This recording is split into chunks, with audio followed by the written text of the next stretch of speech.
Welcome back. Welcome back to the channel. This is your host, Young Brando, and we are live from Los Angeles to talk about watches. As you can see, the live stream is back on. I am getting on my regular schedule. This is our fourth in the last 5 days, so I'm keeping my promise. I'm trying my best. I tried also to start at least half an hour earlier today. I don't know whether that helps or not, but certainly it gives us at least time until midnight where I can possibly go on for longer. And for that, I have actually started a goal, a target, as you can see. 5 super chats of $4.99 plus will actually commit me here to the screen, to the seat, until midnight. So feel free to chip in if that's what you like to do, and you know how else you can also contribute to the channel. All of those links are in the video description. I'm gonna start slow perhaps and build up. As you guys know, I'm still not back in full shape, so to speak, but I'm getting there slowly but surely. Some of you guys who have been following me on Instagram would have probably witnessed the immense growth there, an exponential growth, I should say, that I really want to see here as well.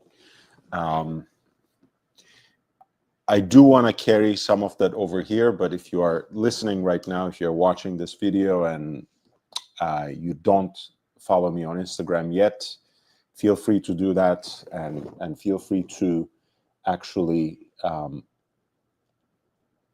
like some of the posts and comment on them as much as you can.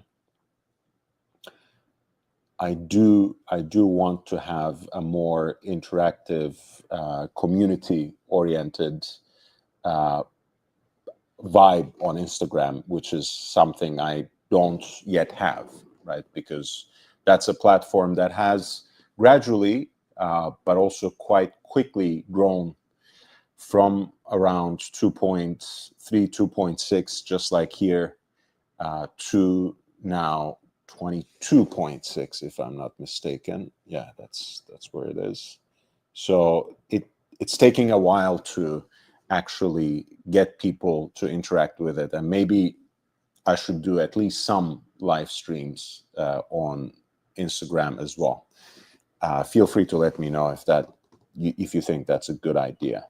I'll start with something I posted today. This is actually from the men's singles final at Wimbledon, where George Russell, the Mercedes-AMG F1 pilot, was watching the final with his girlfriend, Carmen Montero Munt. And they were both wearing IWC Ingenieur models. Of course, this is not news to you that the Jarajanta design came back in in an iteration that's more faithful to its original design, its original dimensions in 2023. I think it was mostly a very positive release. I think it's the reception was quite positive, I must say, except there were a few YouTubers who were, I don't know where they received that pitch from, who kept saying that it was a little too expensive. Obviously, I couldn't make much sense of that because it wasn't any more expensive than any average IWC watch, quite frankly. But that's another discussion altogether. If you want me to elaborate, feel free to send in your questions via super chat, and I will be happy to deal with that. But there's a reason why I keep this channel as far away from the politics of live streaming and as far away from direct endorsements from brands as possible, because I feel seeking that sort of approval or seeking that sort of relationship from brands somehow, paints most YouTubers in the horological space into certain corners, right? If it's a positive relationship, they cannot they cannot talk anything in negative about that brand. If it is a rejection they face from that certain brand, then they start bad-mouthing that brand for their entire career, or strategically by pinpointing these sorts of releases. So that's something that I'm trying to shy away from. That's why I try to spread my wings as far and wide as possible to luxury and lifestyle and gain some advertisement from there. And I have almost a few things worked out, which I will hopefully present to you as a surprise quite soon. But in 2025, earlier this year, I should say, they actually basically converted the new Ingenieur into a lineup, into a genuine product family. And that meant, of course, that they brought back the mid-sized versions, and that they started also adding some complications, right? The precious metal examples, as well as a perpetual calendar in stainless steel, which is what George is wearing. And I included, after the swipe, another shot of him from the same day,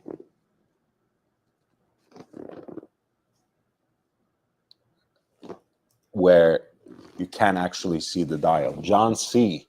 is really stuck to this point. He looks like a Breguet man, not an IWC man. Not now, but I do suggest that you watch this video where someone does street interviews with photos of Formula One drivers, going around and asking people, what do you think this person does for a job? And a lot of the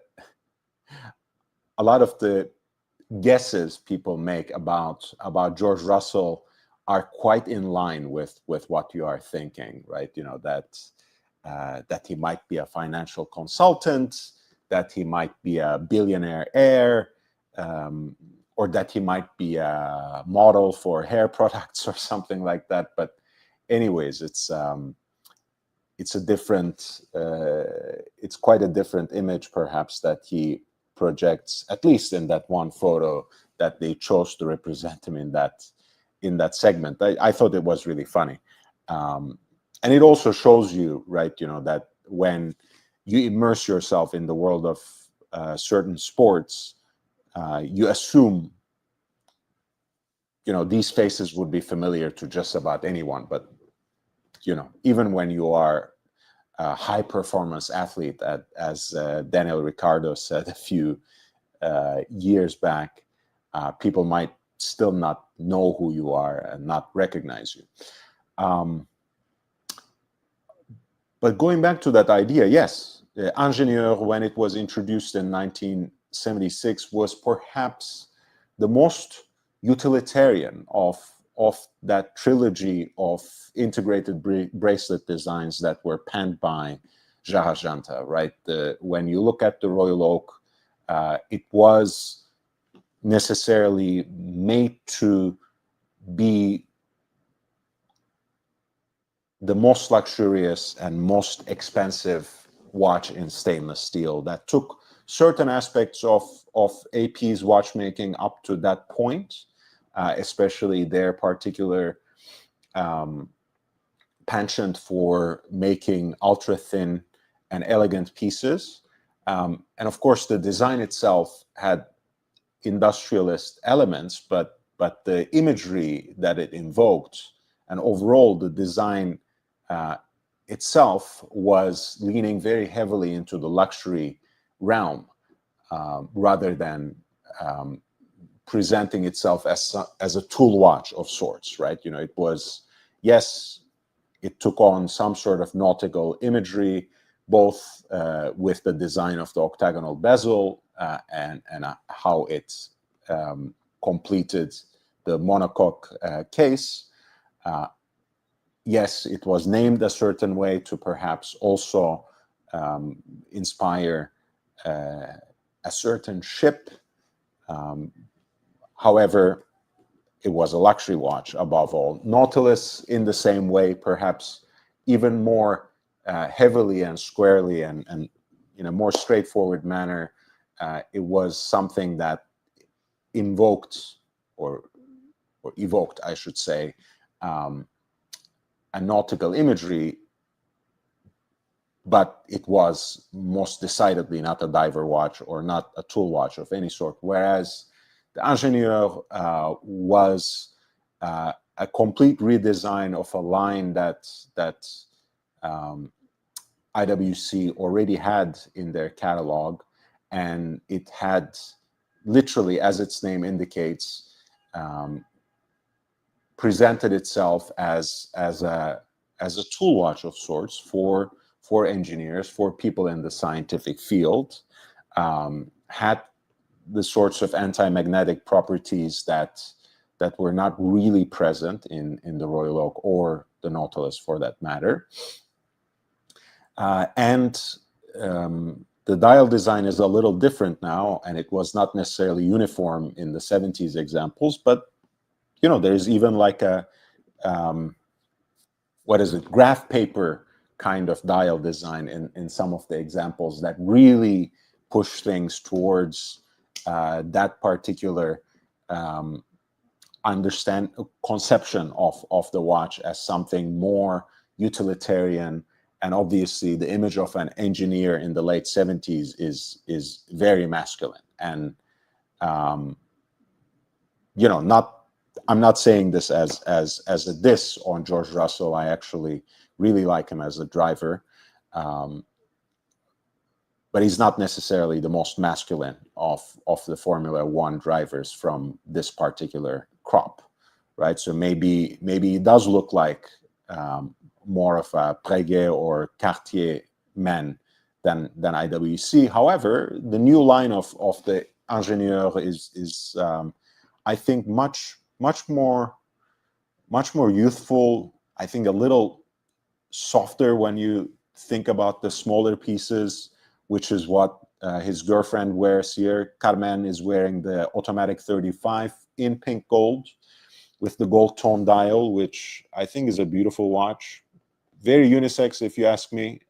You guys know, as an owner of a 36 millimeter Royal Oak on a leather strap at that, I do like these sorts of designs actually in a reduced size, you know, 39 and under. So that's a great option, I think, both to address collectors who perhaps like a smaller watch on a potentially smaller wrist, and also women who perhaps did not really look seriously to the Ingenieur until more recently, although there were always reduced sized versions of the Ingenieur, of the Royal Oak, and of the Nautilus, even before the Nautilus and the Royal Oak were actually released in versions and iterations that were marketed towards women. What George is wearing, I think, is much more interesting. He's wearing the Perpetual 41, which is also larger and thicker than the automatic 40 that was introduced a couple of years back. Of course, that has a lot to do with the complication, which I think the way it's laid out makes the watch look like a chronograph. And this is what I think most people expected in the new line of IWC Ingenieur that maybe the first complication people were expecting to see was a chronograph. And the aesthetics are already there, right? You basically know what an IWC chronograph in the Ingenieur case might look like. Even the crown guards can be somehow, touched up to become pushers. But this is actually a perpetual calendar that has 3 subdials, a pointer date at 3 o'clock. At 6 o'clock, you have the moon phase indicator as well as an indicator for months that encircles it. At 9 o'clock, you have the day of the week and a porthole-like indicator integrated into it for the indication of leap year. The perpetual calendar used in this is the Code-Claus module, right? We know how important that is in the history of serially producing perpetual calendars. But also, to this day, it's quite an ergonomic way of engaging with the complication, because everything can be adjusted entirely through the crown and in a synchronic manner, where by now they jump synchronously every day. And the moon phase indicator now is quite precise, I think, up to 500 plus years. I don't remember the loose change associated to it, but I think that's very exciting, right, for IWC, where they can have a piece in their lineup now in stainless steel where they conjugate Gerard Janta's design heritage with Code-Claus's engineering ingenuity, no pun intended. But you see, I'm finding my flow again. I kind of like the sound of that. Code-Claus's engineering ingenuity when we're talking about the ingénieur, it's genius, if I might say so myself. But I thought this was a great his and hers combination. I thought, I mean, they look great as a couple, of course, but a couple who also wears great watches is always much more dear to me.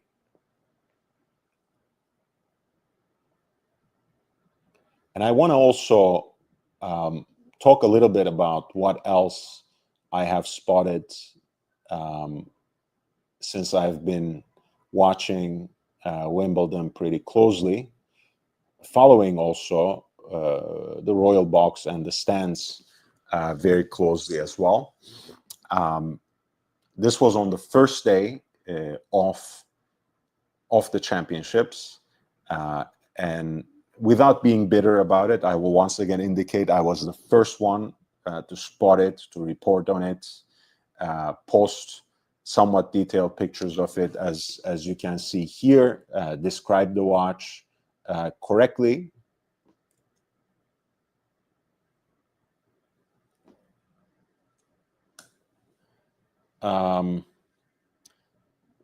Sorry, man, I don't pay for exposure. I gain exposure by my knowledge and insight, and you can check the Instagram link I posted by see my reach a little bit. So I don't need any help from anyone, and I would certainly not be paying for it. So there you go. Don't come back. And this is a 50th birthday present, apparently for David Beckham. He celebrated that birthday pretty recently, and he was also knighted, right? You know, we're talking about Sir David now, and it's basically a Black Bay chronograph with a very unique dial. It's kind of a reverse panda dial, RID of extra lines of inscription and signatures at 6 o'clock. The counters themselves actually are quite clean. There are brilliant diamonds, brilliant cut diamonds, I should say, that serve as our markers, as well as a triangular cut at 12 o'clock. 2 rows of diamonds take the place of the tachymeter bezel. The lugs themselves are also encrusted in diamonds, and the center links of the 5-link Jubilee style, or I might say bracelet, are also gem set. I thought this was a great find, and it also shows the kind of care that Tudor is showing Beckham. I mean, I don't know the exact number. I have recently read that Federer is still being paid to the tune of $8 million for being a Rolex testimony, and I'm sure that's probably multiple times most other people they have on the roster. And I imagine it's a multi-million dollar contract already. And I'm talking about the relationship that Beckham has with Tudor at this point. But they have also done a lot to appease him, in the sense that they are constantly giving him and making him watches that are customized with details that usually relate to Inter Miami, the team that he owns in part, and also I think a lot of the daring watches that they have produced and that they produce more serially and sell commercially also go a long way of, in a way, popularizing advertising for Inter Miami beyond just selling good-looking watches. So that relationship, I think, is very interesting and very valuable for Tudor. And, you know, they have other ambassadors, especially for markets beyond the US and the UK. But I think every brand needs this kind of face who actually sticks to the brand, who actually enjoys wearing even special versions of the brand's watches, right? You know, because it's ultimately an aspirational thing. It doesn't even have to be a one-to-one copy that people want to own, but the fact that Beckham wears a special Tudor chronograph, pièce unique, as one says, one of a kind, generates already so much publicity and conversation that the work is done. I want to address some of the questions. By the way, guys, when you know, it's easier for me to stay alert when you super chat. Again, I'm not saying this to be facetious. I will still try to answer your questions. John Galt, how would you rate the IWC integration in the movie F1? I'm so ashamed to say, John, but I've been so busy the last couple of weeks, or has it already been a few weeks since it came out? I have still not gone and seen it. So if possible, don't spoil it for me. And I would love to rate it. But maybe I should show that before I go on. I know IWC was very disappointed with Brad Pitt because he appeared in the European premiere of the movie in London on June 23rd, wearing Vacheron Constantin 222, the historic version, the reiteration, so to speak, of the 70s classic that was actually designed by Jörg Haschek. But I thought this was a great picture of Damson Idris and Brad Pitt because they were both wearing, in a way, reduced size watches. Idris is actually wearing the exact same watch that George Russell's girlfriend was wearing in the photo we were just examining. And that's a 35-36 millimeter piece. And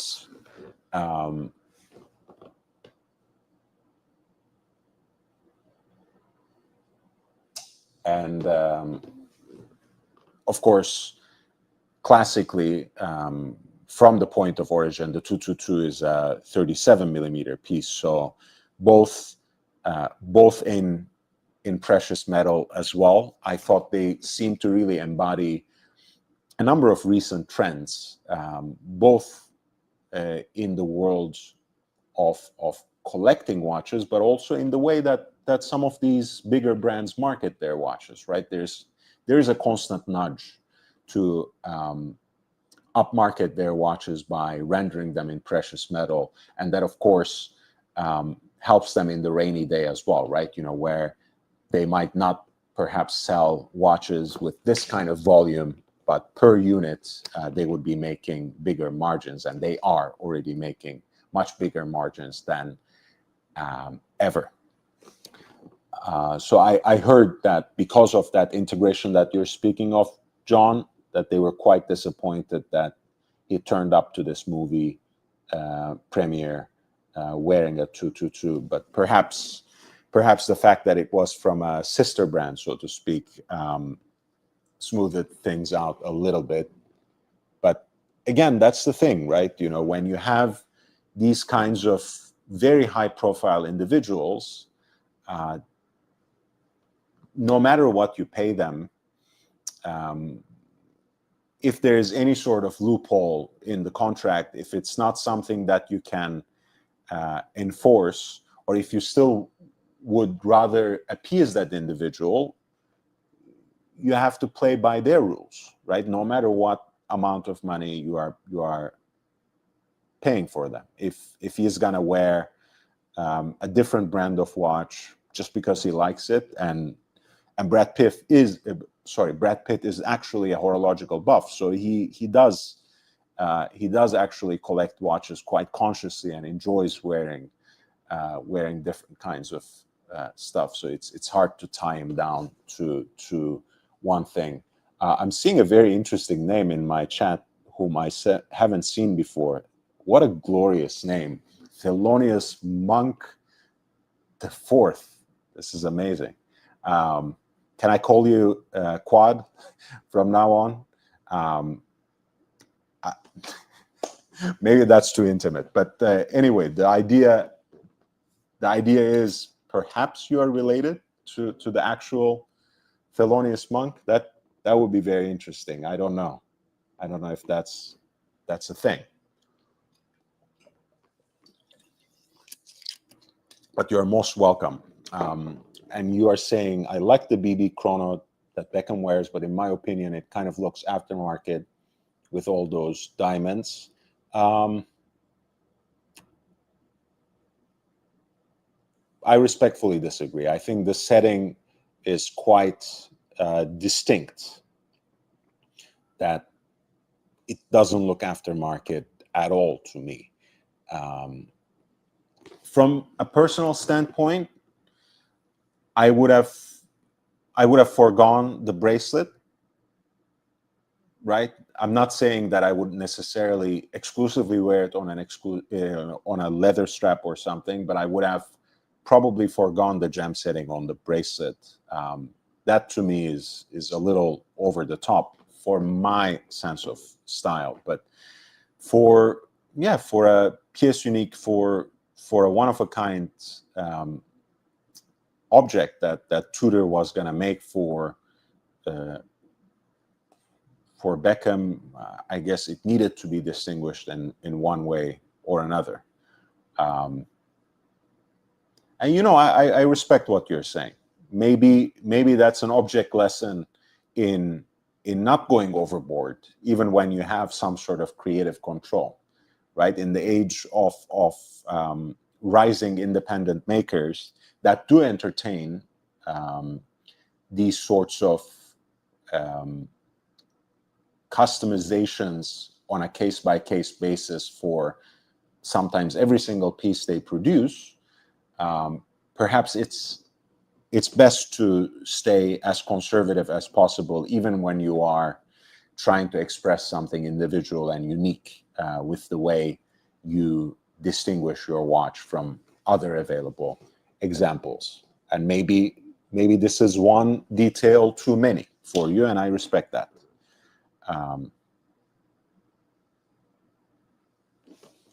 Oh yeah, that spoiler I've heard, John Galt, that he turns it down, right? You know, he wins the Daytona, and he turns the award of Rolex down. Of course, you know, no one's gonna do that, even if you are as cool as Brad Pitt. That's, yeah. I mean, if you have encountered anyone who has won something, it doesn't have to be a Rolex. It doesn't even have to be a watch. If you win something, whether it's a medal, a trophy, replica of a trophy that you get to actually take home, in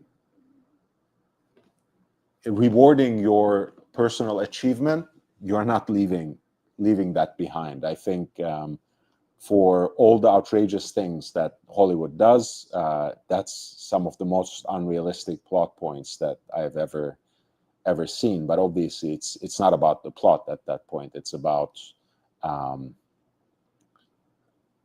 it's about appeasing the sponsor of the movie. Let me tell you, in the real world, no one's going to turn down Rolex for IWC. So we all know that, and no suspension of disbelief is going to be enough for fooling us for that. Another his and hers, but I couldn't have a good shot of hers from that same event. But this was when Russell Crowe attended Wimbledon, when he was in the royal box with his partner, Brittany Thiriet, I think is her name. They were both wearing Daytonas. And again, I was the first to report on this. And I guess you can see that in the number of likes already. Usually, that's a good thing about Instagram. You know, when you grow big enough, and I'm there now, that where people can't really ignore me.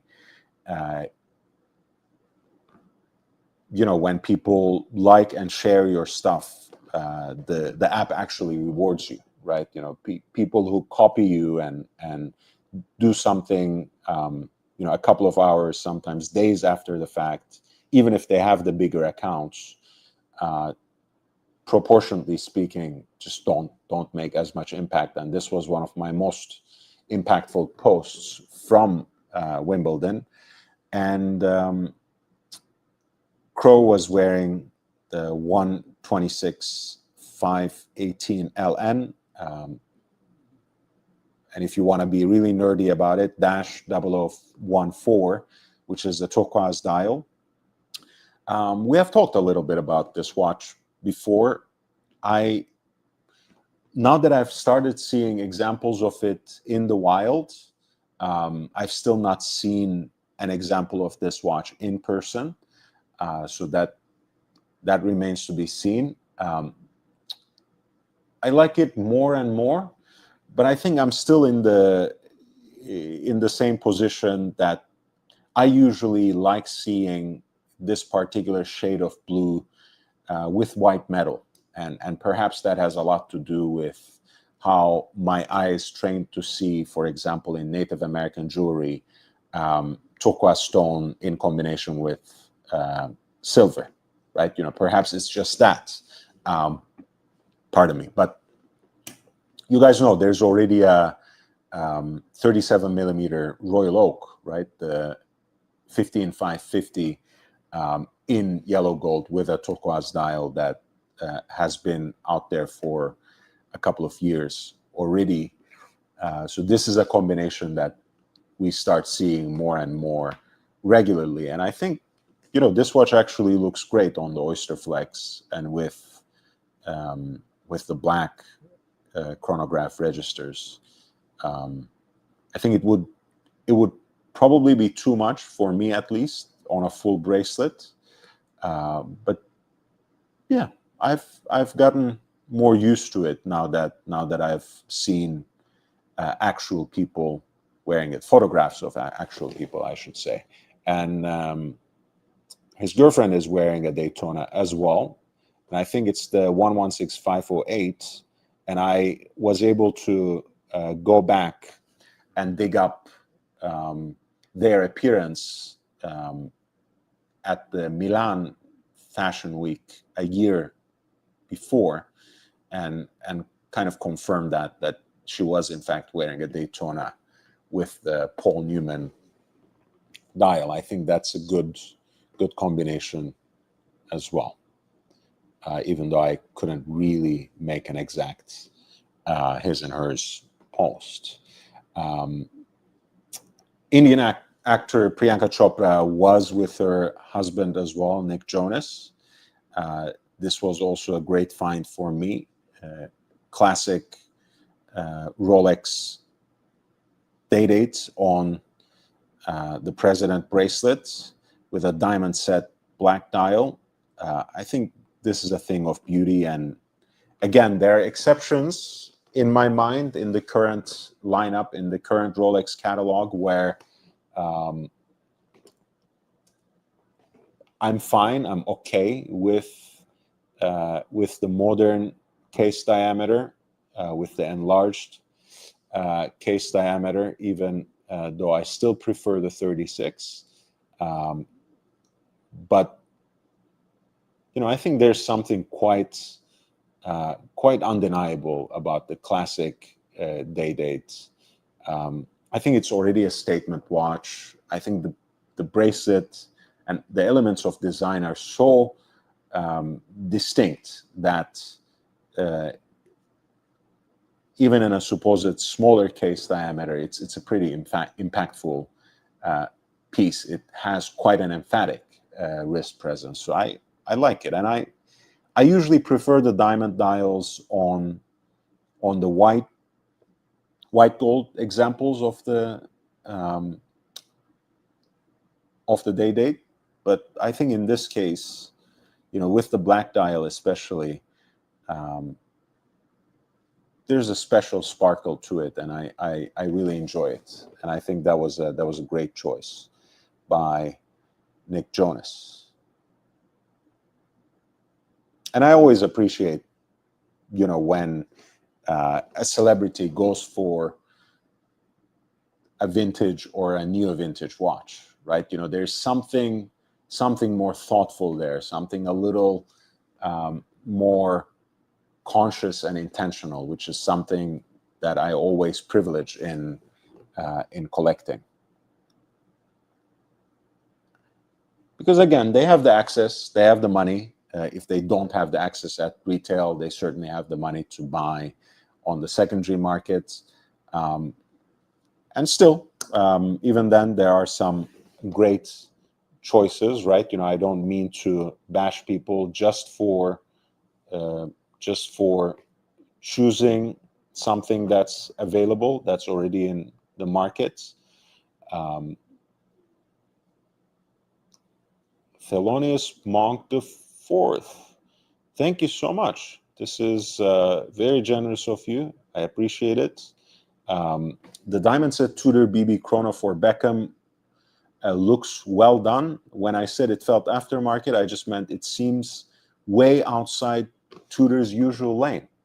I appreciate that. I actually, I think I'm less critical of it because it's a one-off.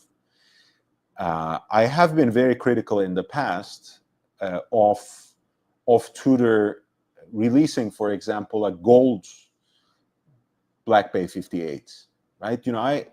I don't know, right? I kind of like the fact that they're experimenting with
How long have I gone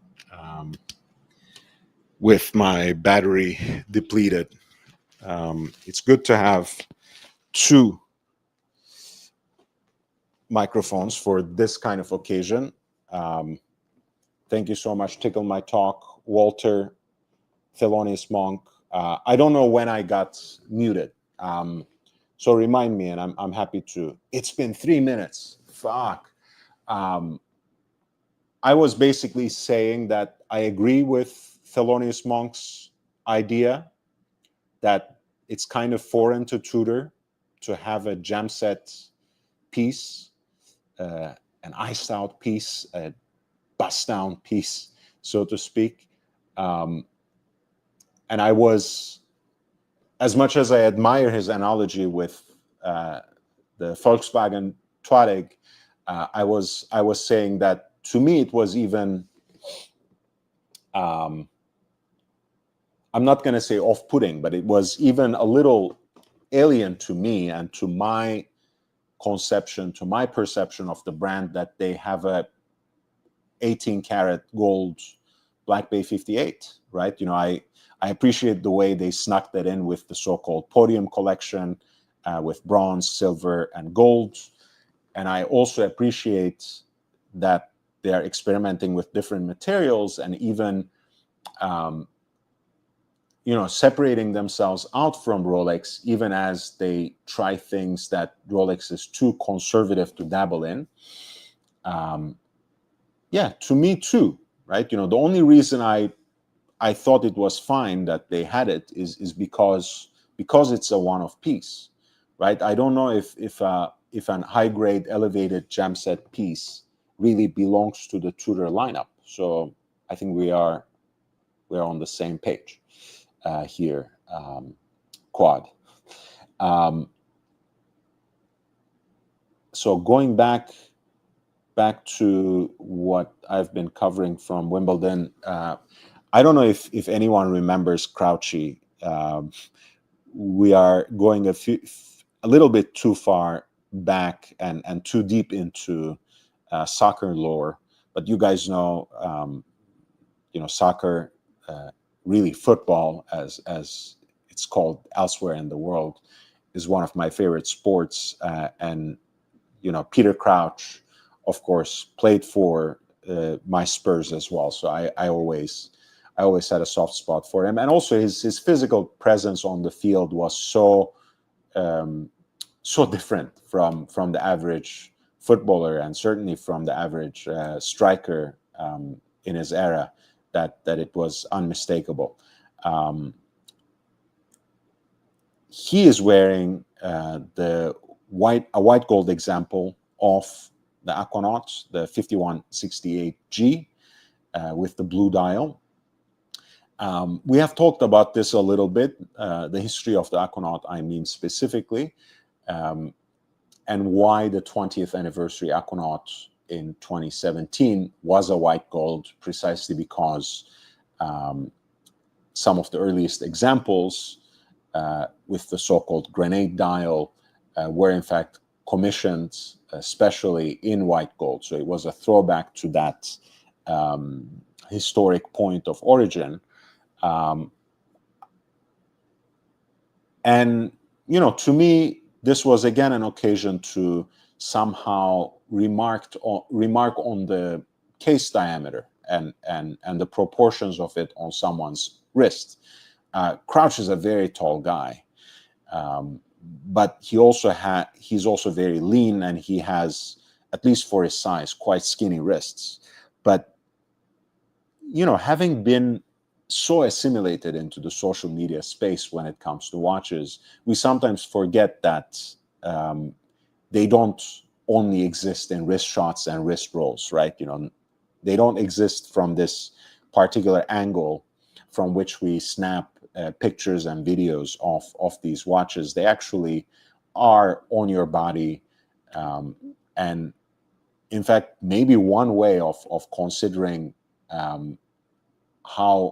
whether they fit you and how they actually look on your wrist is to kind of get more holistic sense, right? How it looks on your body. So, for me, again, a vintage Aquanaut, 36, 38 millimeters in diameter would be just fine. And the, modern jumbo 5167, I think is a great size. That being said, if you are, I think Crouch is 6'7", if you're that tall, no matter how skinny your wrist is, probably the 42 millimeter case that these white gold examples have in the time and date are actually a great fit. So he was wearing that, and I really appreciated that, especially because it allowed me to reflect on this question that I've been kind of turning over in my mind. Of course, De Bethune is slowly taking over the center courts. By the way, I would really appreciate it if you're still watching, if I have not chased all of you away by getting my mic muted. Please hit the like button. It really does help. I really like the investment that De Bethune is making specifically in the world of tennis. And I like the fact that a lot of these players actually compete with these watches. I have previously talked about Tommy Paul and Jessica Pegula, but Emma Navarro was also wearing an example of the De Bethune DB28 XS Starry Seas during her Wimbledon campaign, and I think it's a beautiful looking watch. And again, I really like the dimensions of these cases, and that's the way a lot of independents are going, right? De Bethune increasingly started offering options with smaller case diameters, even though their pierced and floating lugs are a great technology and really allow the watch to be strapped on as closely and as comfortably to the wrist as possible, to even accommodate larger case diameters.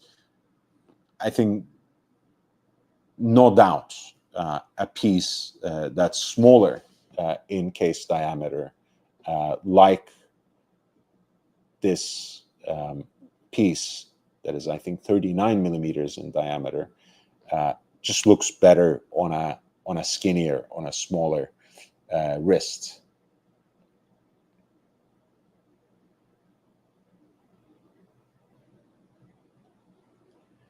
Again, we're going back to the world of soccer.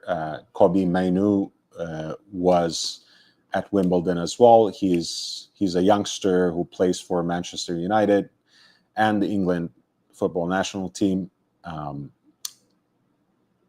He was wearing one of my modern favorites, one of the modern classics in my mind, of the Day-Date line. And this is actually the olive green dial pink gold version that was introduced in 2016 for the 60th anniversary, so to speak. This was an anniversary dial. This was very much an anniversary watch in the way that Rolex used to do. Of course, it's paired with a classic President bracelet, and I think it's a great fit. They offered this style for white gold as well, but I think it somehow matches more properly with the pink gold, with the so-called Everrose. And the reference is 228 235. And I think 0025 is the reference to the dial. I think it looks good. Again, it's not too big at all. I still prefer a vintage day date at 36, but this is quite a statement piece, so it doesn't necessarily hurt that it's bigger. In terms of super chats, we are quite far away from our goal. No worries, you know. I might be gone in about an hour, but we have quite a bit to cover until then. And if you do want me to go until midnight, feel free to try and squeeze in a few more super chats, and I'll be more than happy to stay longer. Another figure of football, who is in this case actually greeting one of my absolute favorite Olympians. So Graham Souness is shaking the hand of Sir Steve Redgrave, who has his back to the frame here. So the worlds collide in a way. Rowing and football in the royal box. And this was a nice find for me too, because again, I know it's unusual. Eric Wind of Wind Vintage actually doesn't really like holding them in stock when they come on the leather strap because they don't really sell well. But I kind of like the look of a Nautilus on a leather strap. Again, the Nautilus itself is not one of my favorite designs, so who really cares what I think? But I really believe that it brings out the classical elegance out of that watch, pushes it towards the dressier side a little bit. And this is, of course, a pink gold version of the 5712 on the leather strap with the brown gray dial. And that's probably the asymmetric dial. The moon phase version is probably to this day my favorite version of the Nautilus. Again, not being fan of the design to begin with, but I was very happy to see someone actually wearing this one.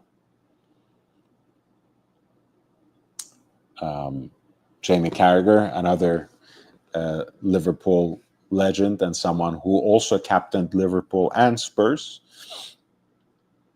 He was wearing another white gold example of the Aquanaut, just like Peter Crouch that we checked out a few minutes back.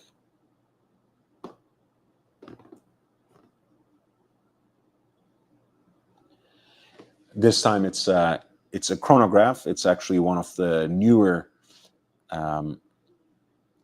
chronographs because the complication was introduced, of course, already in 2018, but the white gold versions came a few years later in 2021. And again, I kind of like it, right? You know, it has pretty much the same aesthetic as the time and date version in that extra jumbo case. It's slightly, you know, ever so slightly bigger and beefier than the time date version, of course, because this has the chronograph function, but not by much. So I really like it, and I've always admired this single register or crosshair like layout for the chronograph registers. It makes for a very uncluttered dial. Here, of course, you just have the 60-minute totalizer and the modern self-winding in-house Patek movement with the column wheel and vertical clutch, and the flyback functionality, so you can basically leave the seconds running, leave your chronograph seconds running, and actually just use the flyback function when you want to start timing something from scratch. So you're not necessarily deprived from a continuously running seconds hand either. The King of Denmark was also in the royal box, and I loved seeing him wearing a Rolex,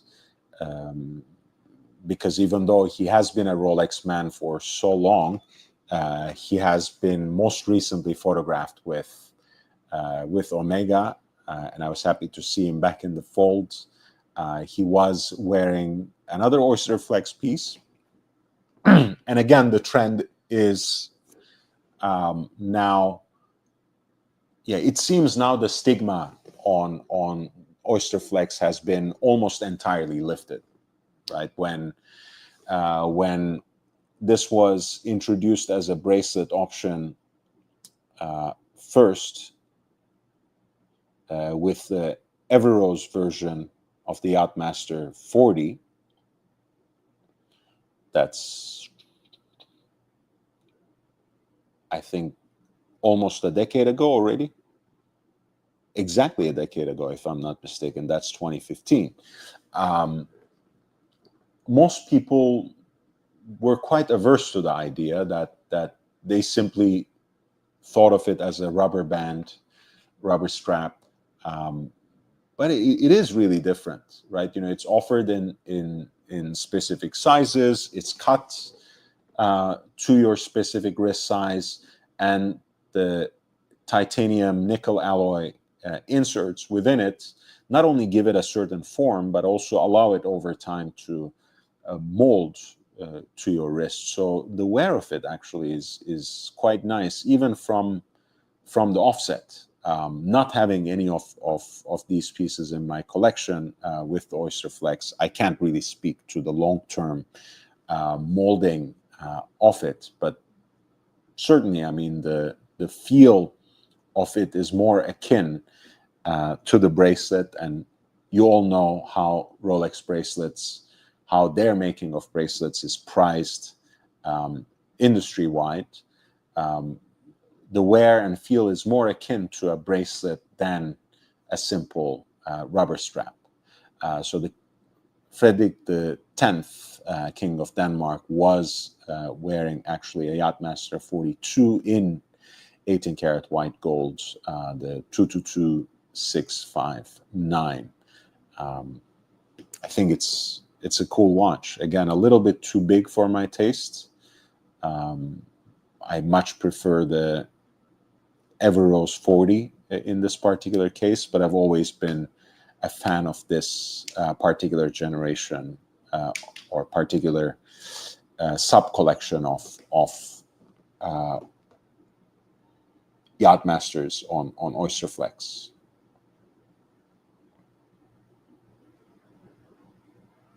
My favorite. I was so devastated when Arina Sabalenka lost in the semifinal, but he chose a very nice and aesthetically fitting piece for her Wimbledon campaign.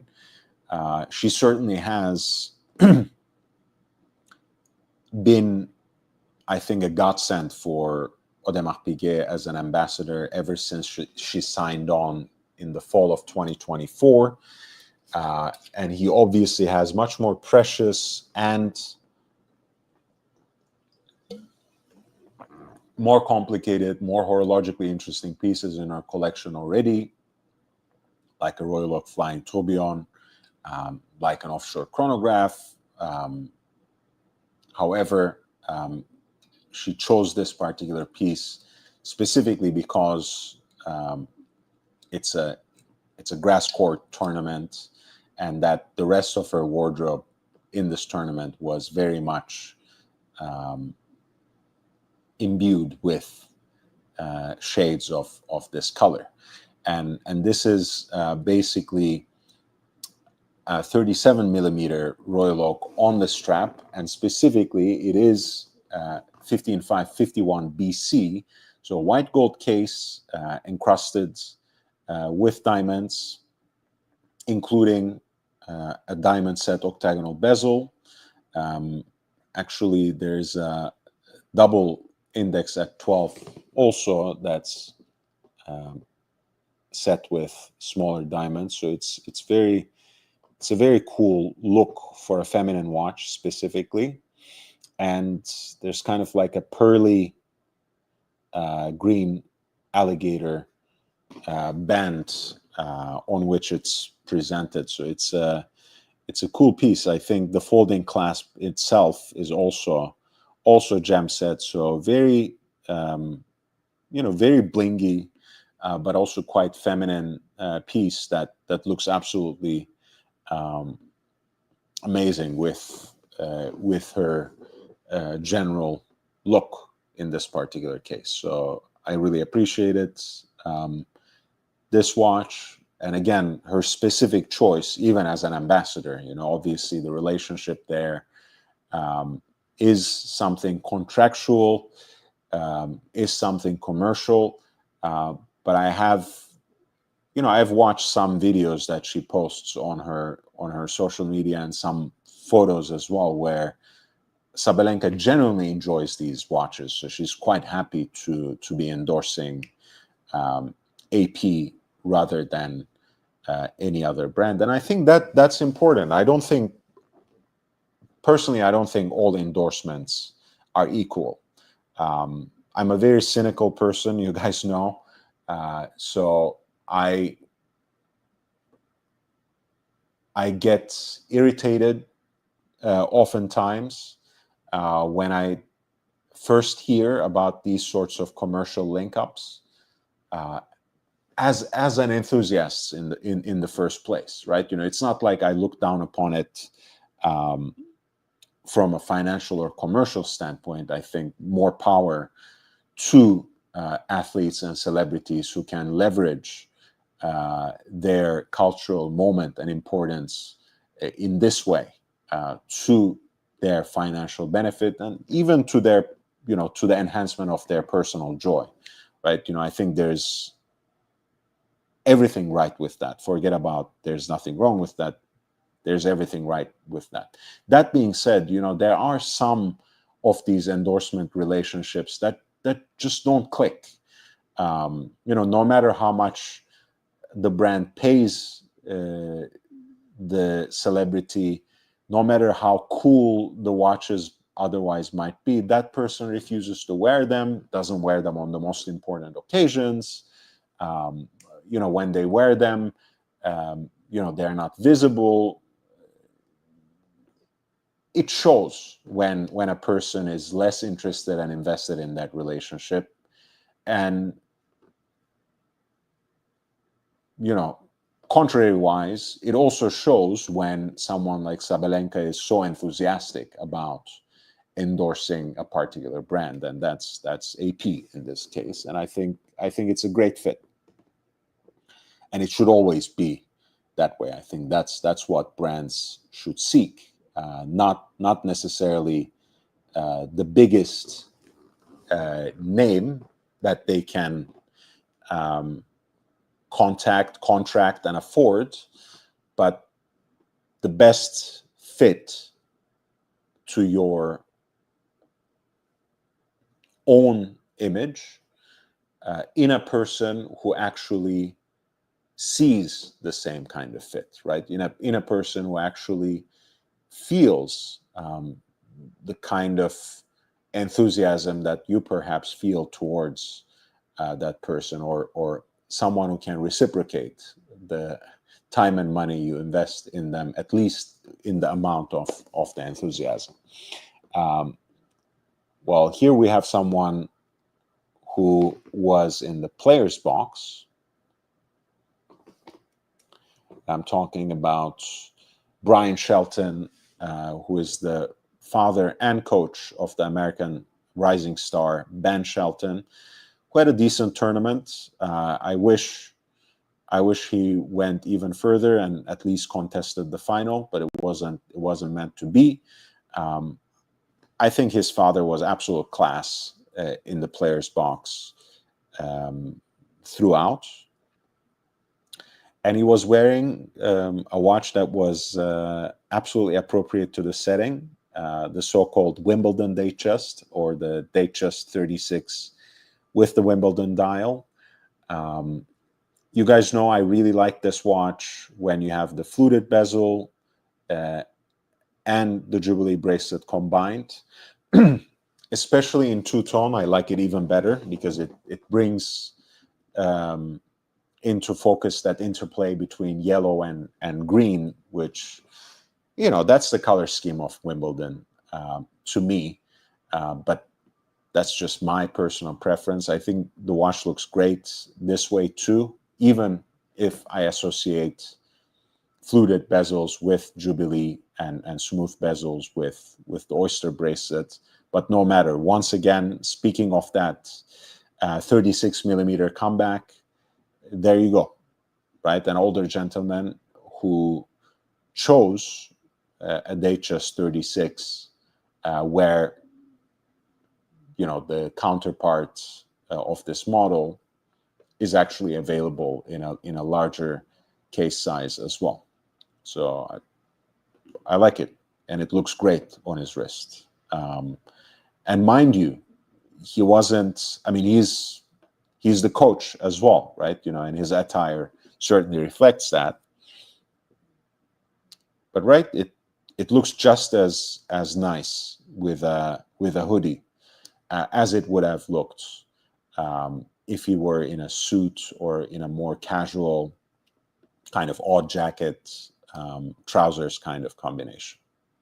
So it doesn't mean that it has to be an elegant, sleek dress watch that needs to be reserved for the special occasion when we're talking about a case diameter 36, and even, you know, a smidgen below that, right? You can certainly wear it in a more casual setting as well.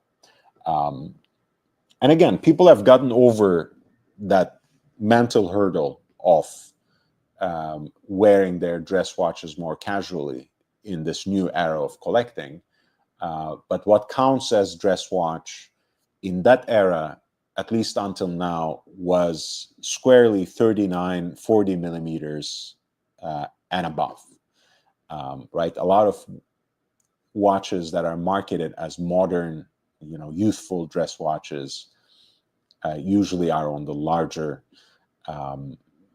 end of the spectrum in contemporary offerings of the big four, and even some independents when you think about it. So I'm really glad that people have gotten over that anxiety, that insecurity even perhaps, because I think essentially some of it is just that, right? You know, I have a cool watch.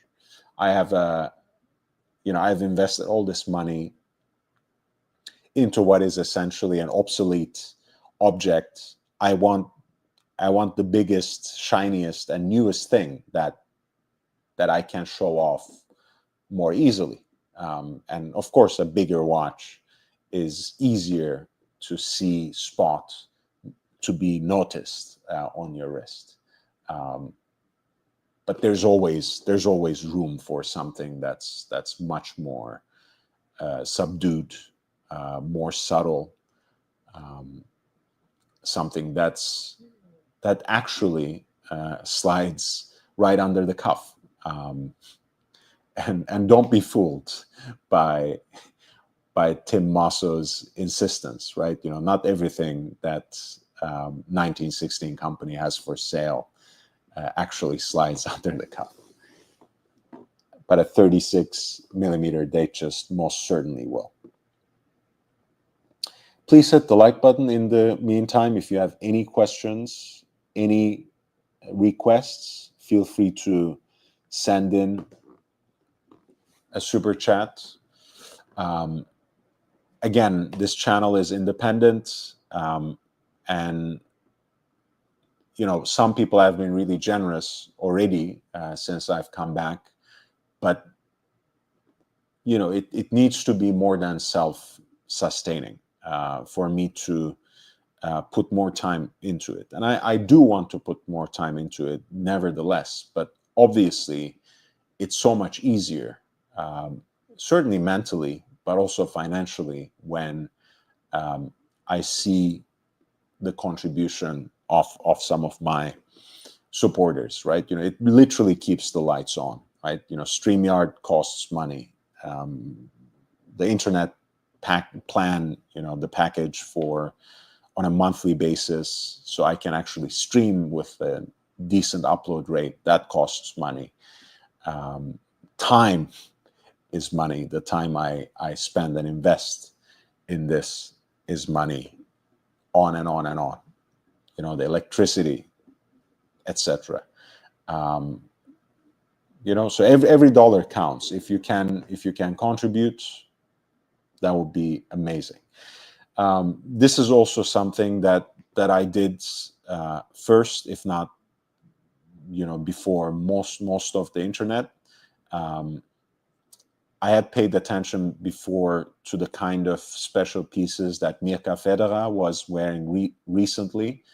I posted again before everyone else what she was wearing in the Paris Fashion Week for Jonathan Anderson's debut show with Dior, the Barbie Daytona, so to speak, the off-catalog piece. That's obviously not the only off-catalog piece that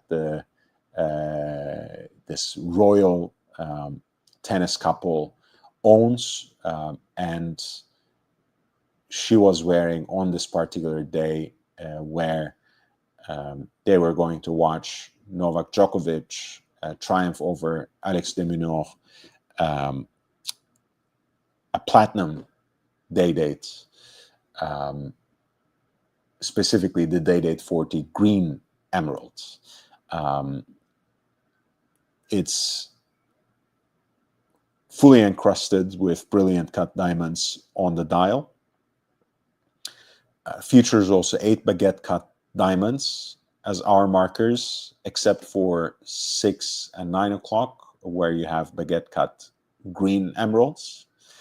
And also the bezel itself is set with 50 trapeze cut green emeralds as well. It's a very special piece. And I think it costs somewhere around 50, sorry, not 50, $500,000, $500,000. I'm not even sure if they still have it available in one way or another, but that's that. I keep sending the link in for you if you wanna check, if you wanna take your own look. Feel free to do that, and if you do that, feel free to drop a like and even a comment. Even with older posts, sometimes they get a second win. Sometimes they gain a second or third life when they start making the paces, when they're shared. So feel free to do that with older posts as well. But of course, it's so valuable to me when you actually follow the account and give those likes, like in the first few hours in the life of that post, which really catapults those to a different level. Again, another moment where the paths were crossing. This is a hard one for me because as a Spurs fan, I'm also an Arsenal hater. But I actually like Bukayo Saka. It's like, his talent is certainly undeniable. Even though I probably don't rate him as the average delusional Arsenal fan does as really world class, because he has still a lot to prove, a lot to win to really make his mark at that level. But I like him. I like him on the field. I like him off the field as well. And here he was basically debriefing with Carlos Alcaraz after he won against the homegrown favorite, Cameron Norrie. He was with his teammates, Julian Timber, the Dutch player, and he was wearing, again, probably my favorite variation of the Nautilus, which is 5712, the moon phase. This time it's the Line 1R version, so the integrated bracelets in 18K pink gold case and bracelet and all. And he had this kind of Riviera look overall, which is something I enjoyed, right? You know, linen shirts, pink gold watch. It's great. And it works, arguably it works even better with his skin tone than it would look on an average person who is more pale. Amazing, amazing piece.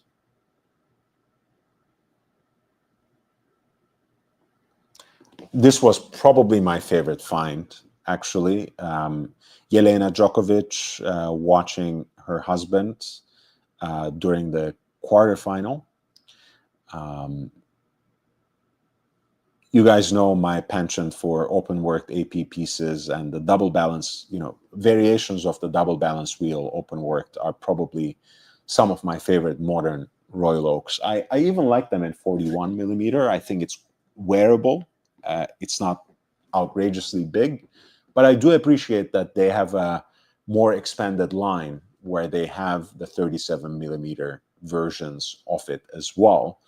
And Jelena Djokovic was wearing a relatively recent 2024 release of a 37 millimeter pink gold version, where you have the tone-on-tone look, meaning that the movement itself is rendered in a gold tone that goes along with the pink gold shade of the case and the bracelet. The white gold hands and indices provide some much needed legibility, and they're also luminous. And there is a very nice, and that probably was the easiest, that made it easier for me to identify this watch, but the flange, the so-called chapter ring, is rendered in this deep purple, which I think is a very nice frame. And the full set actually has an alligator strap that basically complements that purple flange. Amazing watch. I'm a big fan of the architecture of this movement, of the kind of technical supplement it brings to the table. Even though, again, most people like an open worked AP for its aesthetics, I don't judge people for that because it is an incredibly handsome watch. But no matter what, I like how this particular lineup within the Royal Oak family conjugates aesthetics and techniques. And this is the reference 15467 OR, the 2024 release that has this tone-on-tone look, specifically that Jelena Djokovic was wearing. This is absolute class. Speaking of Day Date 36, this is kind of a modern take on the Day Date 36 because it's not actually on the President bracelets. Of course, you are seeing there Björn Borg, who won the gentleman's singles title at Wimbledon 5 consecutive times from 1976 to 1980. So he most certainly belongs to that royal box that he was sitting in on that day. He's wearing the 118-138, which is an 18-karat yellow gold day date with a special green dial, and it is presented in a richly green alligator leather strap that complements that dial, I think, beautifully, and it has fixed end links. So a day date 36 on a leather strap, but in a perhaps tidier, pardon me, presentation for the leather strap. And I've previously talked about this, but this is a very interesting part of the story as well. You guys know some people really like going after birth year watches, and that phenomenon also has its detractors, of course. But for Björn Borg, the day date is a birth year watch of sorts, because just like the model, he was born in 1956. And even though he has been wearing Rolex watches for decades, he only came on board as a quote-unquote ambassador, or what Rolex calls testimony, in 2013. And this particular lineup of day dates on the leather strap were actually released in 2013. So I'm guessing this is one of the watches that he was given when he signed on, and it must be of particular significance to him. All right, maybe I have another half hour to go.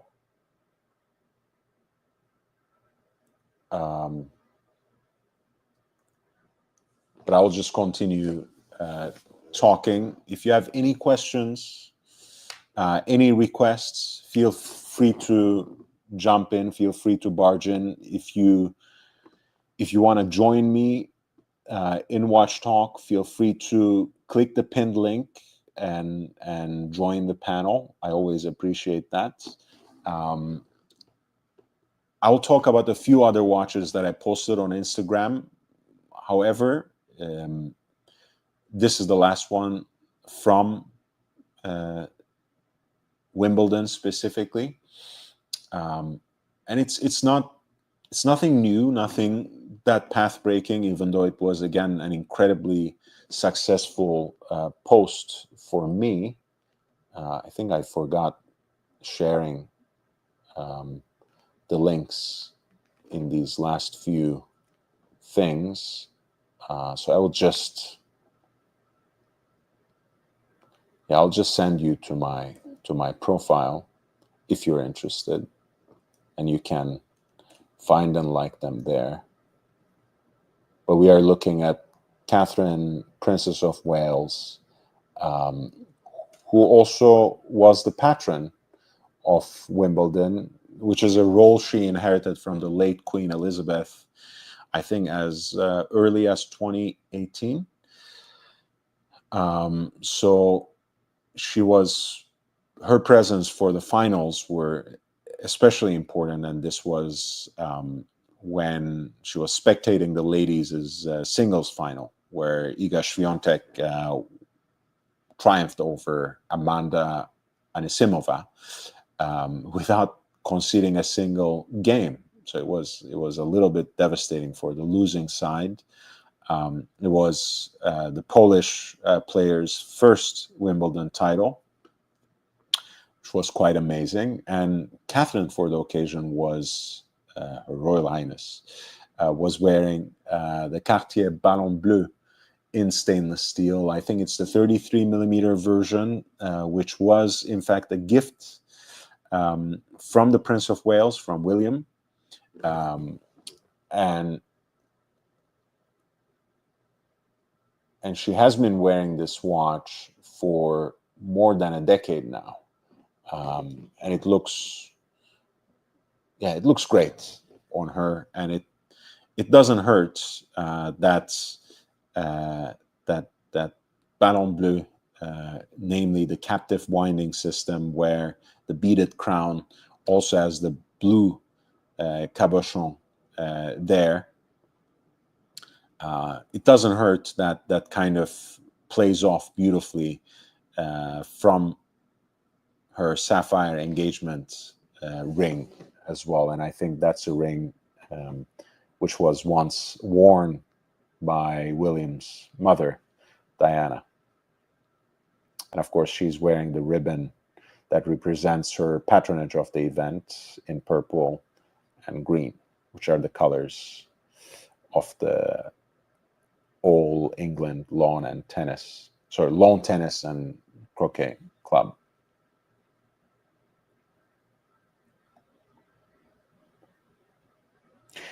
I want to talk a little bit about this particular post.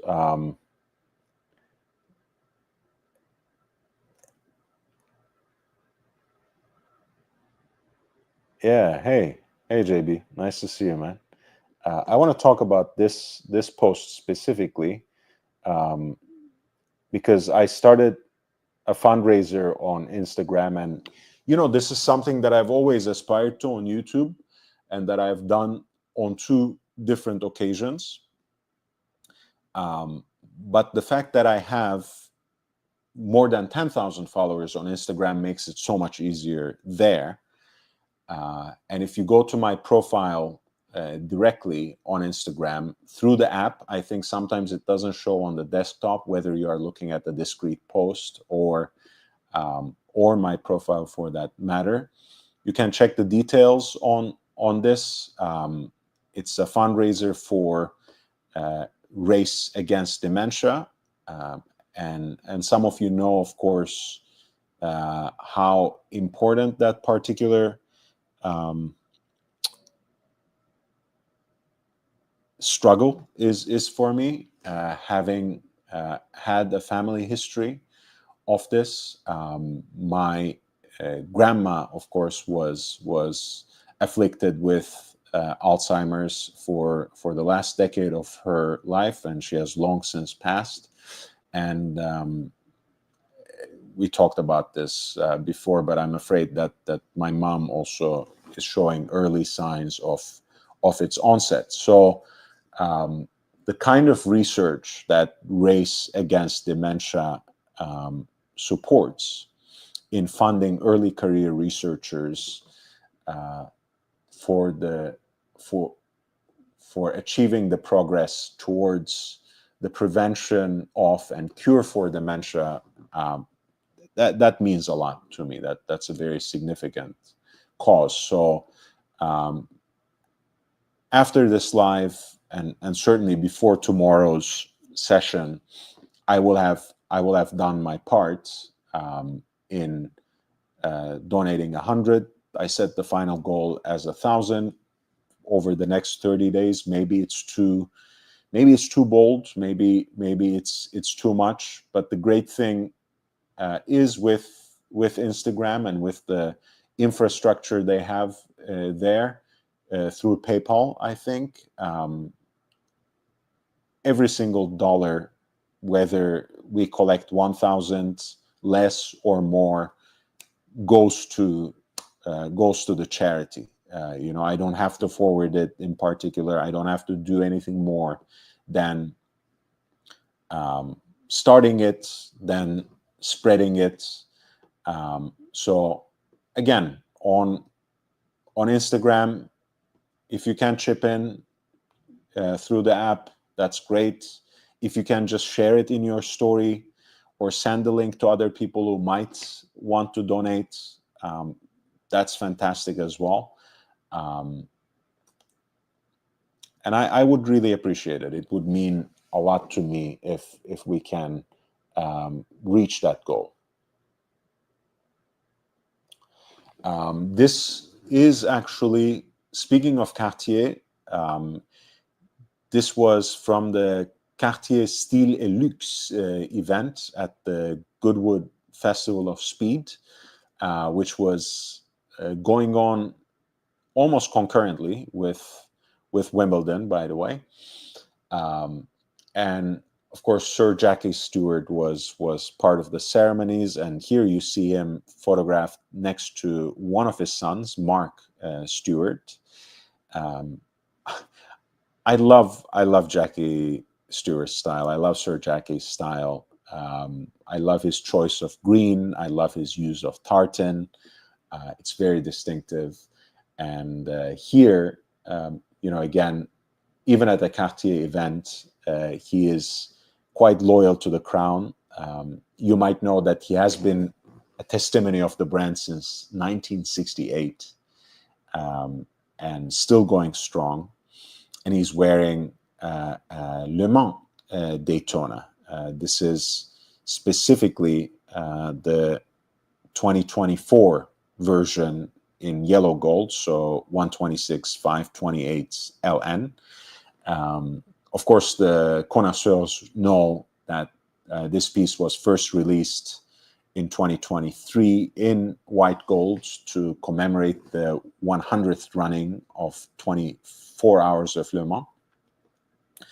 And it kind of has a Paul Newman-esque quality because of how the chronograph registers are rendered, right? You know, with those square end hash marks and kind of different fonts. Another aesthetic flourish is, of course, the red 100 on the tachymeter. But beyond that, of course, even if you're looking for the first time, you will note very quickly that you have a 24-hour counter at 9 o'clock rather than the usual 12. That's because, in fact, this watch has a specific or special version of the, pardon me, of Rolex's chronograph movement, namely caliber 4132 in this instance, which is adjusted to accommodate the 24 hours of this sorts of endurance race, such as the Le Mans, such as the Daytona, right? 24 hours.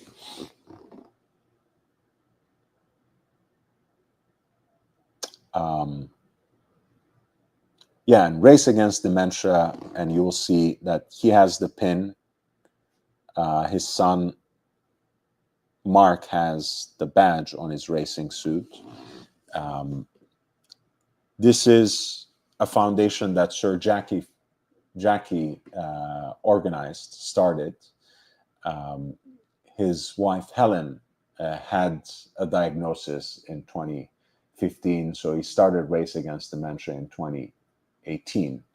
And Race Against Dementia funds early career researchers to accelerate progress towards a cure for dementia. So again, every dollar counts. If you could join me in making this small change, if you could at least share it in your stories or share the link, whether it is to my profile or to this specific post where the fundraiser is associated,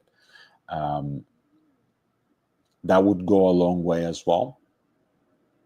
And it's something that genuinely changes lives and affects even more people than you might imagine, right?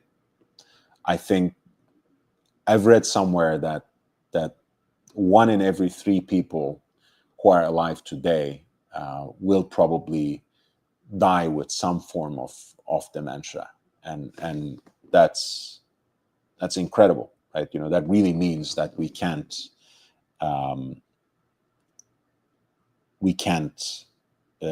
escape it, right? You know, everyone probably has at least one person in their family who was affected by it.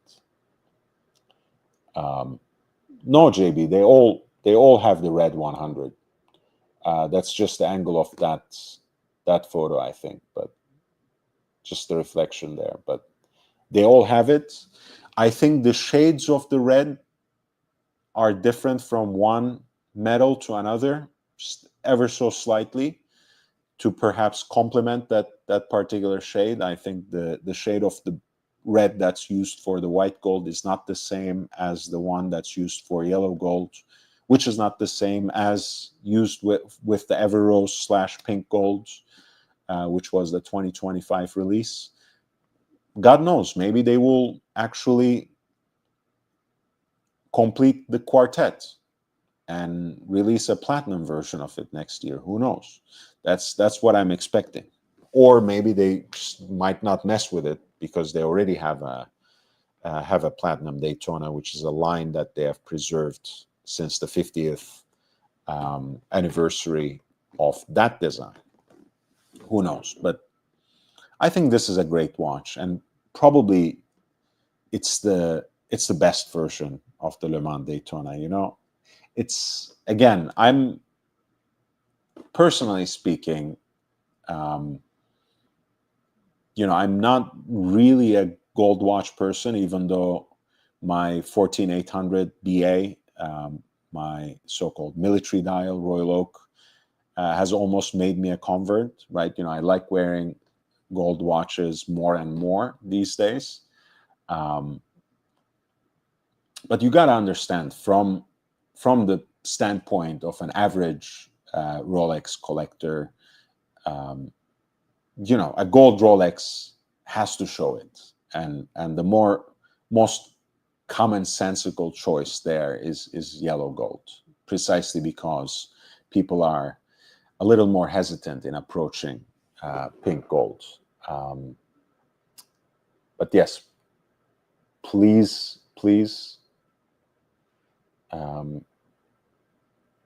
contribute if you can to the fundraiser. If you can't, please at least share the link to the profile, to this post, and let's get to that 1,000, if not more, in the next month or so. Let's join the race against dementia.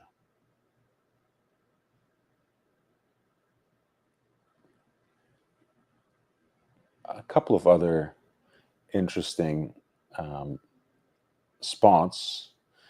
Tyler Perry was at a special showing for his new movie, Medea's Destination Wedding.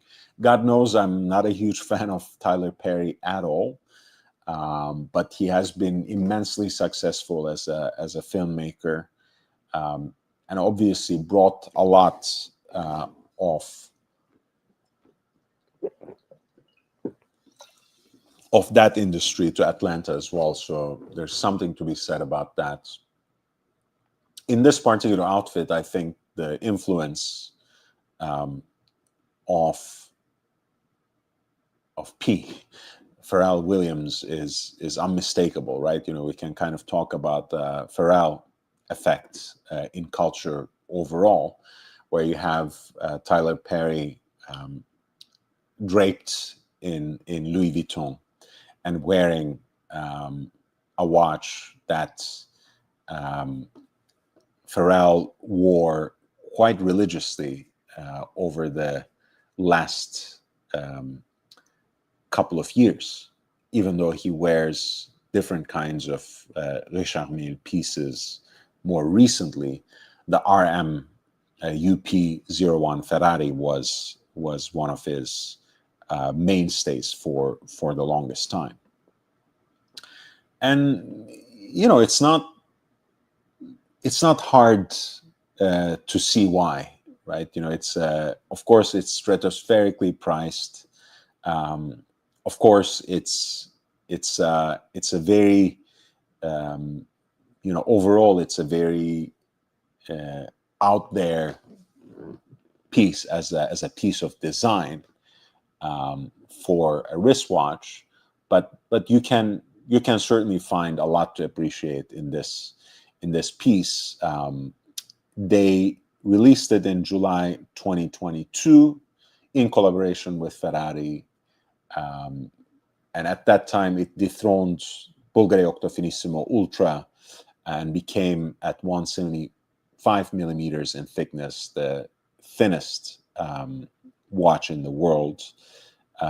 And in that category, I think this is the only watch that has some measure of waterproofness to it, because it's it actually has a gasket and a movement where the base plate doesn't double up.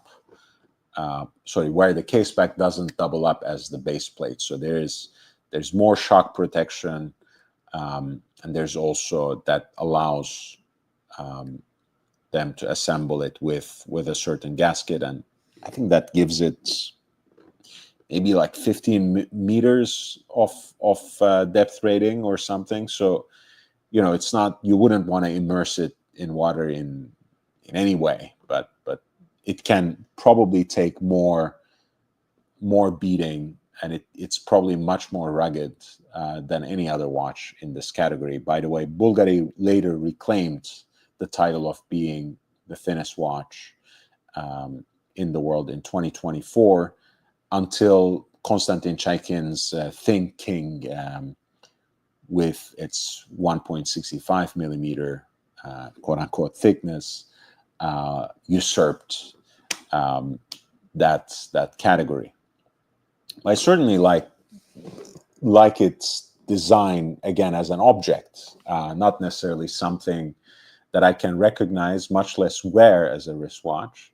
But you have basically, if we start from 12 o'clock and go clockwise, you have in the middle, under a sapphire crystal, a very hard to read dial. Next to it, again, under a sapphire crystal, you have the balance wheel. You have the prancing horse for Ferrari. And then you have basically the two crowns, right, that are laterally integrated to this dial. The one above, and those are on the left side of this dial. The one above actually allows you to select the mode, either to wind the watch or to set the watch. And the crown below allows you to set the hour in a bi-directional way and wind in one particular way. I think it's an interesting watch. I like the fact that it's kind of like even though it's a different design, it fits the, pardon me, Richard Mille aesthetic, because it's like a tonneau case tilted at a certain angle, almost. I don't know. This piece has a lot of detractors, but I look at it mostly almost in the abstract, right? Because it's the list price, I think, is $1.8 million. And I think on the secondary market, it sells usually for half that, which is still a considerable amount of money, I have to say. But it's limited to 150 examples, and it's nice to see it on more people's wrists, because I think it was only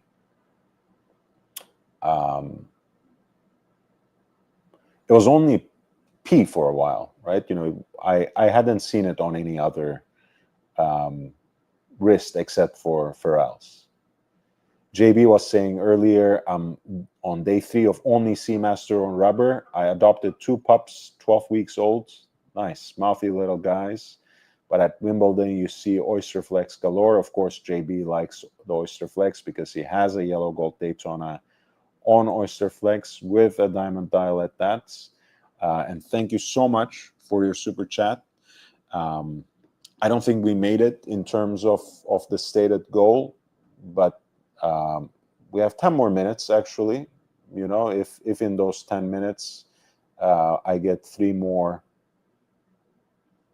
super chats of $5 or more, who knows? Maybe I will actually go until midnight, but I at least have 10 more minutes. Thin is undercompensating. Rare record holder Octofinissimo needed to go on a diet. Yeah, they had to go on a diet to reclaim that dubious honor, maybe we should say. I mean, it's a very interesting category, and to make actually a wearable watch, right, rather than just a concept watch in that segment, is quite a feat, right? Because inevitably it's going to be a very expensive watch, And if it is so easily damaged, right, that it can't, that a splash of water will ruin it, that the slightest shock might, quote unquote, break it, then you're in trouble as a brand, right? So it's to make a wearable watch that's less than 2 millimeters thick, whether you are the record holder or not, that's quite incredible, I have to say. All right, we have time, I think, to talk about a couple more. This is Tom Brady. This was quite an event. I know it has a lot of detractors. The FIFA Club World Cup that just concluded yesterday with Chelsea's surprise win over PSG, who was everyone's favorite coming into this tournament even, but certainly with what they had shown in the tournament against Atletico Madrid on the first in the first round in the group phase in their first game, which is something I watched. Actually, I had the privilege of watching at the Rose Bowl here in Los Angeles or in Pasadena. They had also beaten the one Inter Miami, which was one of the hosts, you could say. They had a lot of hype behind them, of course, with Leo Messi playing for them. That wasn't a match for PSG. PSG also trounced Real Madrid as well before the final, so everyone was expecting them to win. Chelsea did. It was interesting to see 47 Donald Trump on the podium with the cup and with the Chelsea team. It's, of course, you have to. They dealt with a lot of logistical problems. But I think for a tournament that was organized at this scale for the first time, it's incredible, right? Yes, of course, it crumbles under the weight of that name, World Cup. But we have to put things in perspective, right? The World Cup is going to celebrate its centenary in 2030. So it's a 100-year-old organization nearly. 95-year-old specifically.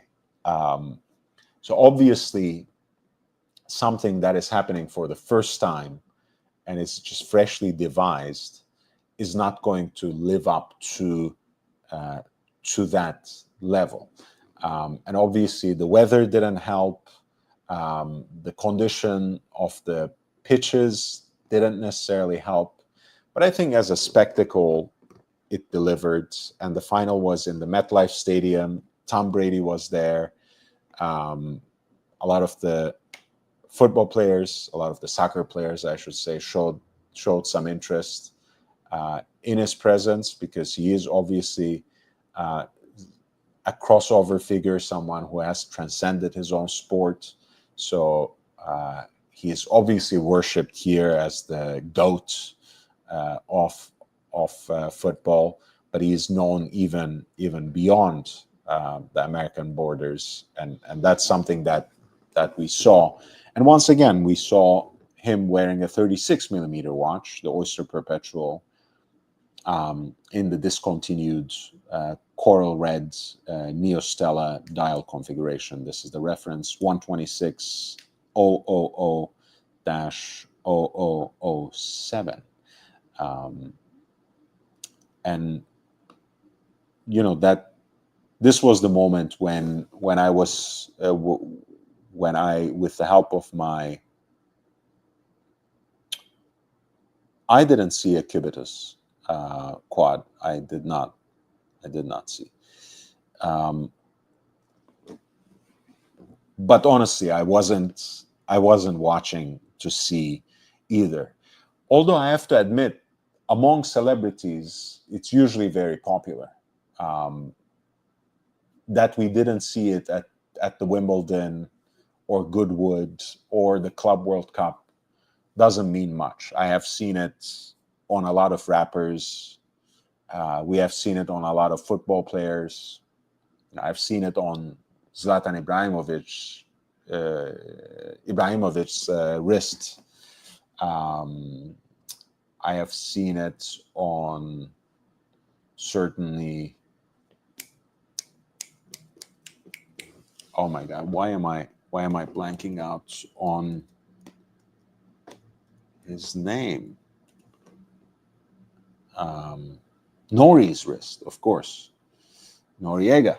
Um, Nori has a cubitus, maybe more than one by now, but it's quite popular. I don't think it hit the right notes with the collectors when it was originally released. I think the reduced case size might help some people to adopt it perhaps more readily. But I don't expect it to be um, really a revelation in terms of commercial success, right? Patek sells, accessible Patek sells, hype Patek sells, no doubt about it. But I don't really expect it to actually take the place of the Nautilus among collectors. Um, but yeah, the story of the Oyster Perpetual, of course, brought us back to um, Rolex's attempts in the last few years, really in the 2020s in earnest, to respond to the outsized demand from the customer and to create a more accessible, more readily available entry level watch. And the way they revitalized the Oyster Perpetual line with these colorful dials, coral red, candy pink, turquoise blue. Um, I don't quite remember what they called the yellow, but I used to call it school bus or taxi cab yellow. Um, those that re-energized Oyster Perpetual line was pretty much a victim of its own success, right? Where it was made to reintroduce this accessible entry point into the Rolex catalog. It ended up with a hype where these watches were selling multiple times their retail um, price point on the secondary market. And I feel like, at least at this early point, where the Land Dweller itself is a fresh release, we're having a similar situation, right? The first few examples, or first handful of examples, let's say, that of the Land Dweller that can be found on the secondary market are sold there or are listed there with a huge markup. And what I was really expecting from the Land Dweller, because of the use of a movement that leans heavily on silicon components, was that Rolex was going to be easily scale up production to the point that they would be able to perhaps use it to leverage that entry level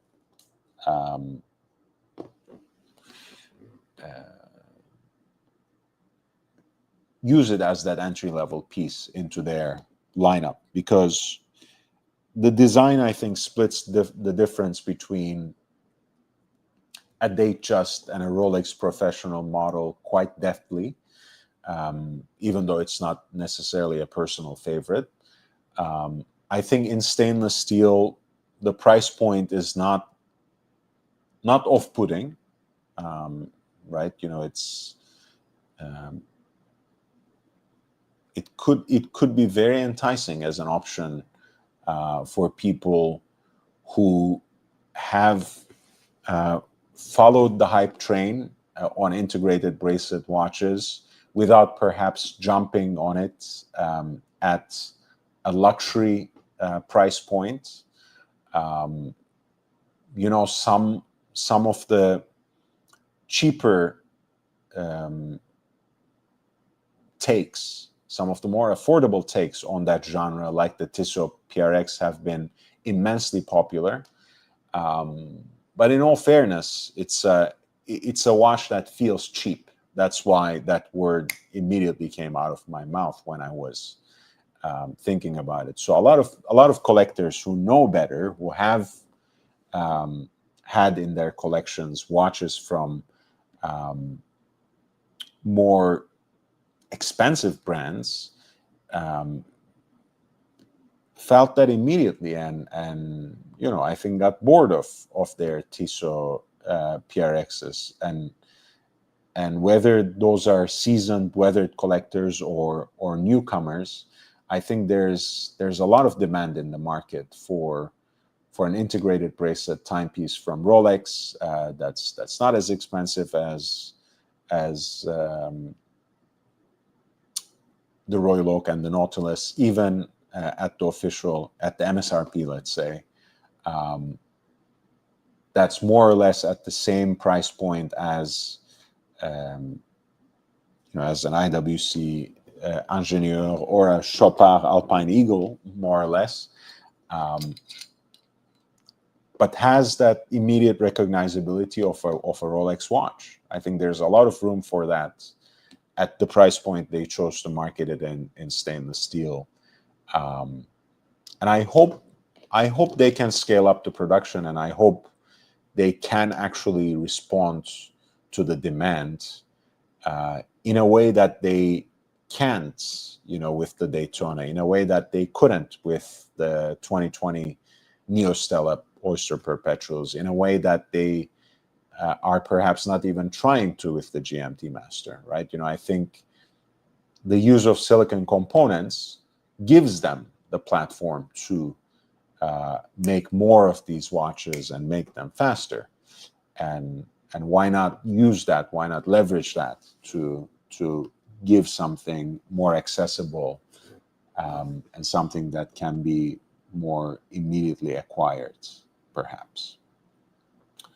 All right, so this is, the blue and orange, right? That's great. I hadn't paid attention to that. Of course, MetLife Stadium is technically in New Jersey, but it's also counted as a New York stadium. So my apologies there. Yeah, he may have Tom Brady may have thought about that, right? Because the orange and blue are obviously the New York colors, and the coral red, of course, is an orangish red and strikes me in that severe sunlight at that time of the day more of an orange than a red. So very, very perceptive there indeed. All right, so we have been here for an hour and a half. Unfortunately, we haven't reached our goal, so I will have to leave you quite soon, in a few minutes, I should say. But no matter, I hope you will save your money, click this link, or go to my profile directly and join me in the race against dementia. We have a pretty ambitious goal of collecting $1,000 in the next 30 days. I will pay my part, $100, and hopefully we will be able to do this through Instagram. And I feel much better. I have built enough trust and integrity with what I've been able to, pardon me, raise and donate in quite transparent fashion on YouTube too. But it's an added peace of mind that with the number of followers I have on Instagram, I can start an official campaign where everything is collected, really pulled together by them and donated directly to the organization. But please consider. You are most welcome. Thank you, Maldives. Thank you for being there. I don't know if you have been here or you are just joining, but in either case, it's always great to see you. And before I go, this is what Thelonious Monk IV says. The land dweller has a lot of potential, but they either need to ditch the numeric indices or nix the dates and Cyclops. I'm not as worried about that because I know variations will come, right? You know, I'm almost sure that the dial design is going to change, or that they are going to offer other alternatives for each metal, right? You know, obviously there will be certain kinds of designs or colors that might be exclusive to a specific kind of metal, right? You know, like the ice blue will always go to the platinum, of course. But think of how the Sky Dweller first came into the picture with quite sizable Roman numerals, and that somehow didn't go well with that dial that was already quite busy.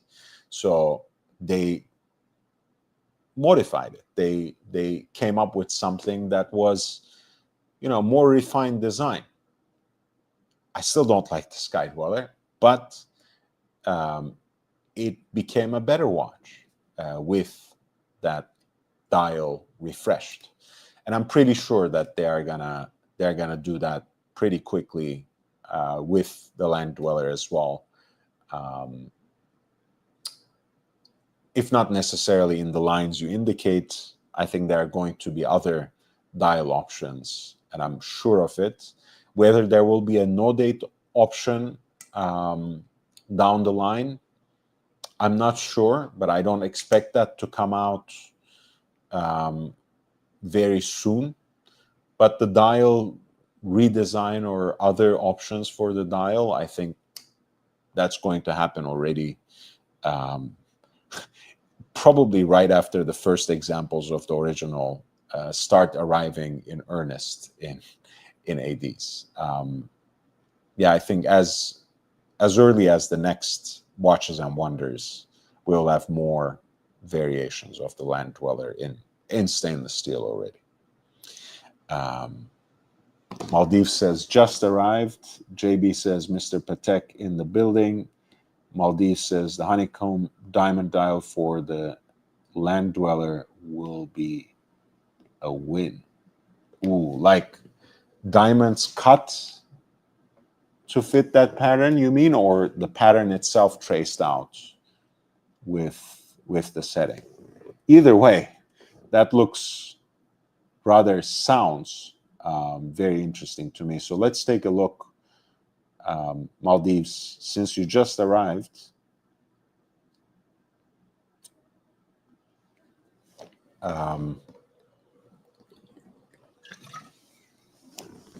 just for you,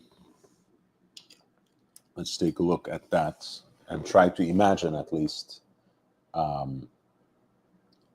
what you meant. But yeah, obviously this was a hot watch at Wimbledon, of course, because when Leonardo DiCaprio was there and sitting next to Dufour, the Rolex CEO, they were wearing both Land Dwellers. He was wearing stainless steel. Dufour was wearing platinum.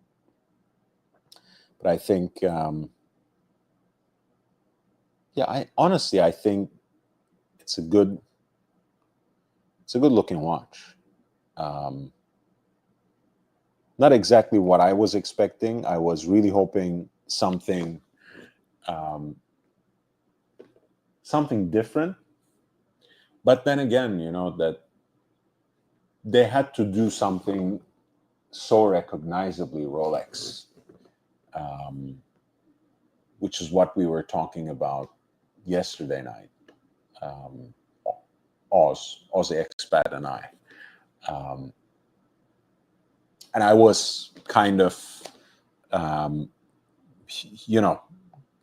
talking about my own hypocrisy, right? That criticizing Rolex for not being original, not being inventive, not being as courageous, not being courageous enough, I should say, with their design when they're introducing such an inventive movement, at least in terms of being movements available in serial production. I was also, and I still am, one of the people who beats AP with that stick that's called the Code 1159, precisely because it's such a dog's breakfast of a design with so many elements brought together from different other brands, a number of different brands. And just they don't really cohere into a new design, to me, at least. They don't have a coherence. They don't have that immediate click in my mind. And the watch is certainly not a recognizably AP watch. It really doesn't deliver on any of the promises that it gives. So for me to be so harsh on something so new to AP, and then also be so harsh to Rolex precisely because they created something very Rolex, it wouldn't be fair. I'm going to open the link now, Maldives.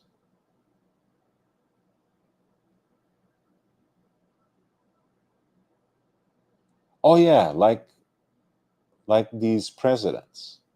Okay. Yeah, this could be interesting. Yeah, imagine that dial with something like this.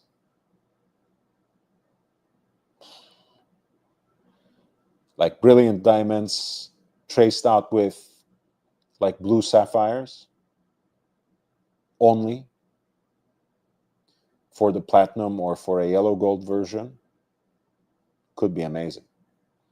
I think already, speaking of those numerals, the platinum version with the diamond dial, it's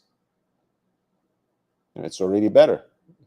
I mean, I wish it wasn't altogether in a different segment, but yeah, the diamond. Does the Everose Gold have a diamond dial? Yeah, that does as well. I think those already look much better with the baguette cut diamonds for the hour markers, rather than the 6-9.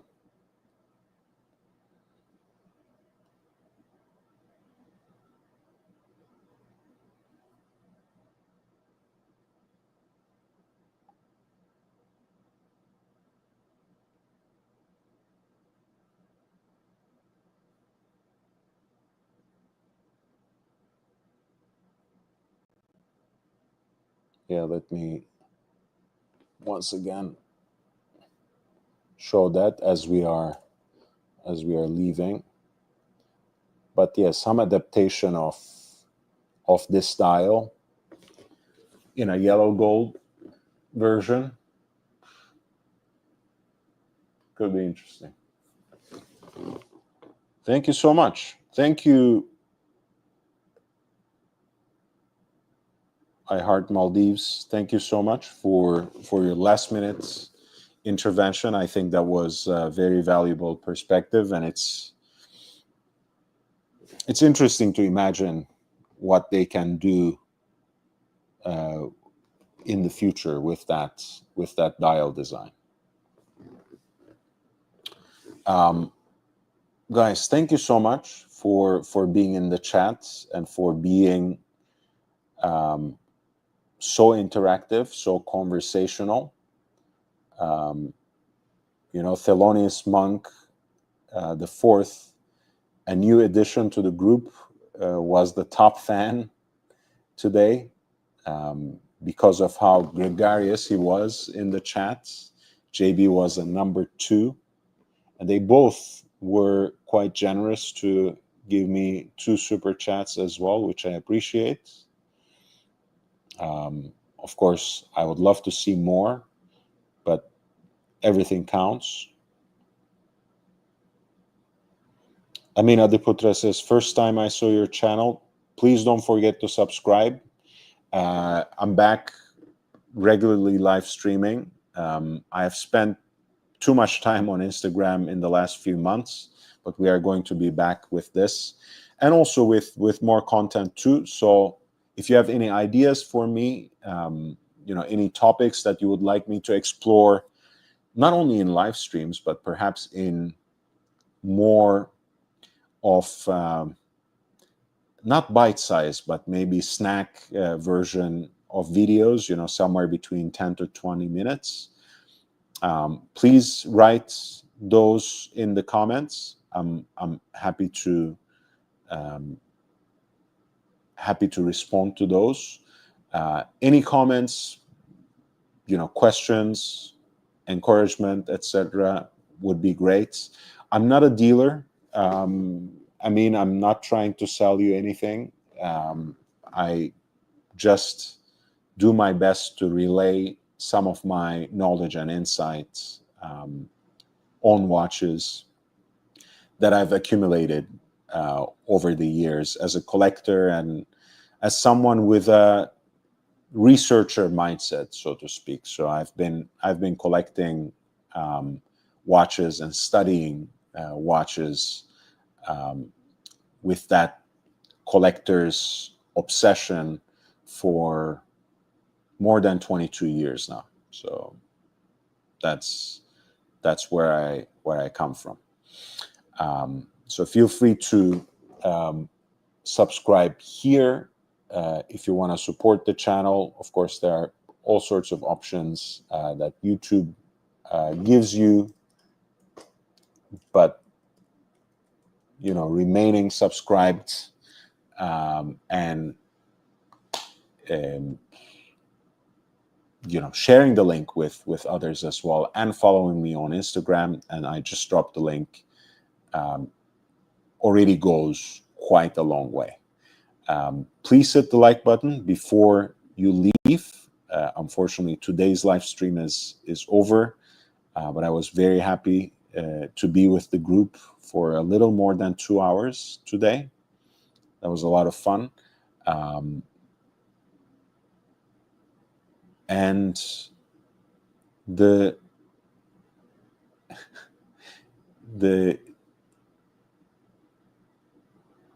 thing is, I do want to bring some of the traffic and energy I've accumulated on Instagram here, but I also know that the growth has to be organic, and it has to do a lot with what I do on YouTube rather than simply carrying something over. So I really appreciate that you keep supporting me here, and I will return that with more regular live streams in the way you have been seeing over the last 5 days or so. So I'll see you in the next one, which is going to be tomorrow. Hopefully, I'll start even at 8. Today I started at 8:30 rather than 9 local time in Los Angeles. Already quite late for most. So if I can gradually take it back, gradually make it earlier, it would be amazing. So hopefully we'll start there. We'll start at 8, pardon me, and slowly but surely perhaps start at 6 my local time, 9 p.m. For East Coast, and let's see what we do from there. But again, if you have any ideas, any topics you would like me to explore in shorter videos or live streams, write them in, share them in the comments. Hit the like button. If you just want to encourage me and support me, you know how. But even a comment after the live stream ends or a shared link goes a long way. And I will see you in the next one tomorrow already. Until then, stay safe, stay healthy, wear and enjoy your watches. Take care, guys. I hope so, JB. Please, next time I'm live, feel free to jump in. The link is always pinned up there.